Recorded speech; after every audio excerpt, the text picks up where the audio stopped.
Salut, c'est Simon. Cette semaine, j'ai regardé une vidéo de L'Histoire nous le dira. Laurent Turcot nous parle là-dedans de Shakespeare et ça m'a interpellé et j'ai envie de réagir. Il explique la rumeur qui est apparue au 19e siècle voulant que Shakespeare n'a pas écrit les pièces de Shakespeare. On ne connaît pas tous les détails de la vie de Shakespeare. On sait où il a grandi, dans une famille de petites bourgeoises. Il y a un petit trou dans sa vie où on ne sait pas ce qui est arrivé de lui et quand il réapparaît dans les archives, il est comédien et auteur.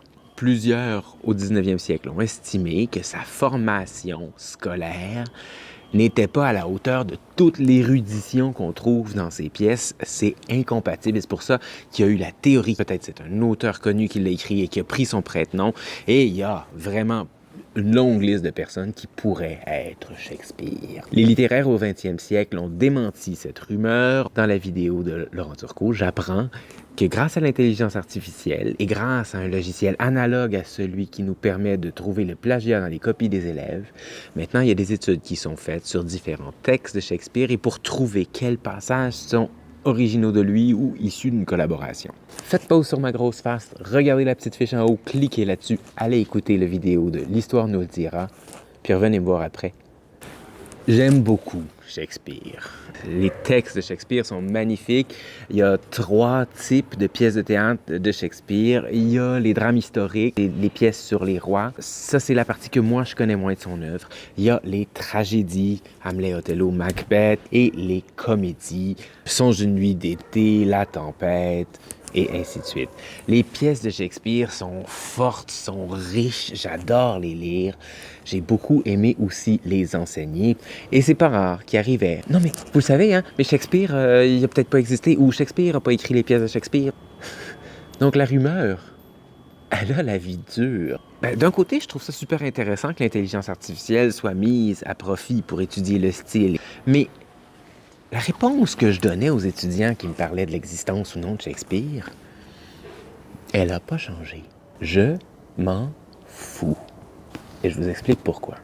La première réflexion que ça me fait faire, c'est sur l'originalité. On est dans une époque où il faut être originaux, il faut se démarquer des autres.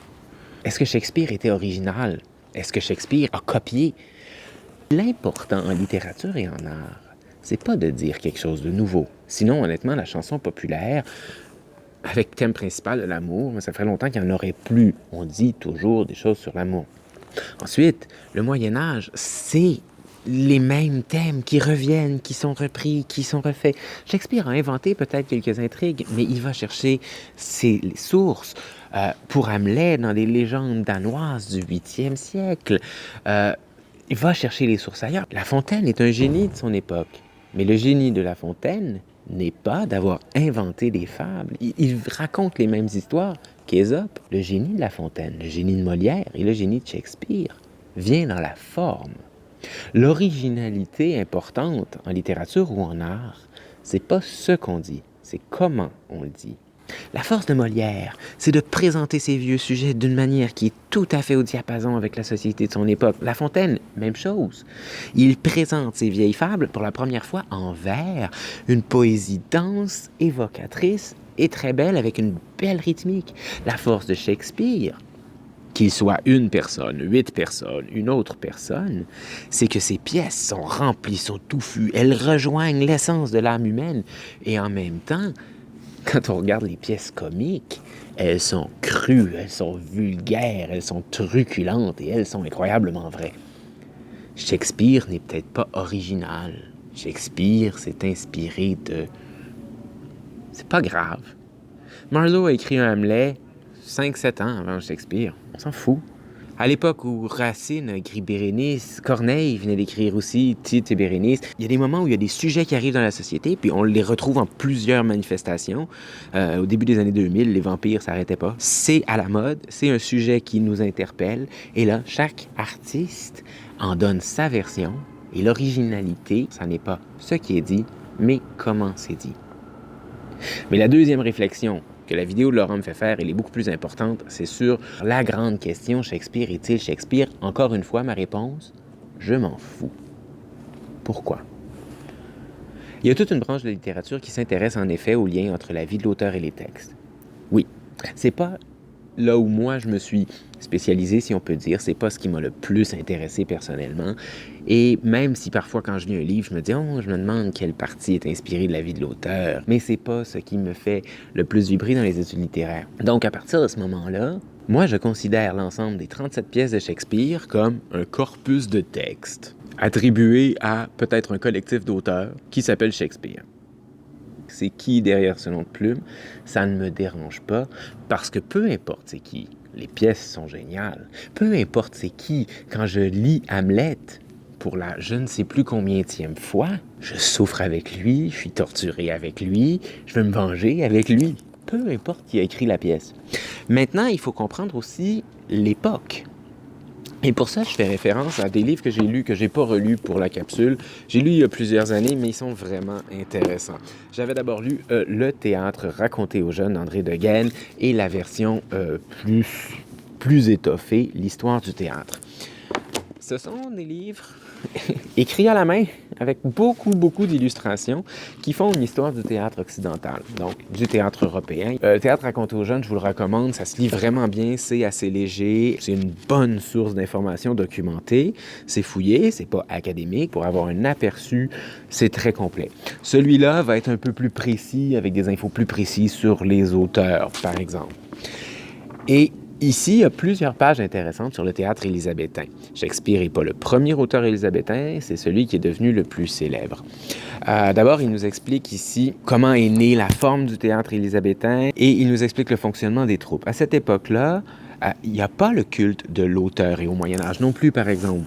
Oui, il y a certains auteurs qui vont signer leurs textes, mais d'ailleurs, souvent, les poètes médiévaux vont inscrire leur nom dans les vers du poème, parce que le poème sera souvent retransmis, oralement ou à l'écrit, sans avoir une signature. On doit pas oublier que le droit d'auteur, c'est quelque chose qui date à peu près de la Révolution française. Le théâtre a souvent été des créations collectives. La commedia dell'arte, le genre italien, importé en France par Catherine de Médicis et qui servira de gros matériaux de base pour Molière, c'était des canevas où les comédiens improvisaient. L'œuvre de théâtre est une œuvre collective. Il faut pas oublier ça. Donc, si on me dit « Ah non, mais Shakespeare a peut-être pas écrit toutes ses pièces tout seul », ouais, ce serait logique. C'est fort possible que les comédiens, en jouant la pièce, aient ajusté le rythme, ajusté le vocabulaire. Fort probablement, ces textes évoluaient au fil des représentations. C'était pas coulé dans le béton, et puis là, hop, j'ai fait un petit jeu de mots, tout le monde rit, le lendemain, je répète le jeu de mots, et peu à peu, il fait partie du texte. En somme, je trouve ça fascinant qu'on utilise les nouveaux moyens pour aller fouiller les textes, compter les fréquences de mots, essayer d'analyser les styles. Mais en soi, c'est pas une question importante. Que les textes de Shakespeare soient écrits par quelqu'un d'autre, par lui-même ou par toute une troupe, ça ne change rien que vous devez aller les lire. Faut aller lire ça, faut aller lire La Tempête, qui est tellement belle. Faut s'amuser aussi à trouver dans Shakespeare toutes les traces du baroque. On y voit toutes les manifestations de ce courant tumultueux, la fin du 16e, début du 17e siècle, ce courant où il y a beaucoup d'illusions, où il y a beaucoup de fantastique. Chez Shakespeare, des sorcières, des fantômes, des esprits, ça n'arrête pas. Mais où, motif baroque par excellence, le faux, l'illusion, est là pour révéler la réalité. Le fantôme, le spectre, révèle à Hamlet l'assassin de son père. Les sorcières révèlent le futur à Macbeth. C'est toute une illusion qui vient révéler la vérité. Et moi, je trouve que c'est un thème qui est quand même vraiment fascinant à cause du paradoxe qu'il emmène. Le baroque est un style d'extrême et on voit tout ça dans Shakespeare. Vous pensez peut-être Shakespeare, auteur classique, donc pompeux, maniéré, chic, Vous imagineriez pas le nombre de jokes de cul qu'il y a dans Shakespeare. Donc, merci Laurent Turcot de m'avoir piqué, de m'avoir donné envie de parler d'un de ces auteurs merveilleux. Shakespeare, lecteur, lectrice, c'est quoi vos expériences de Shakespeare? Qu'est-ce que vous aimez de Shakespeare? Qu'est-ce que vous avez lu? Qu'est-ce que vous n'avez pas aimé? Écrivez tout ça dans les commentaires en bas et puis à la prochaine et bonne lecture!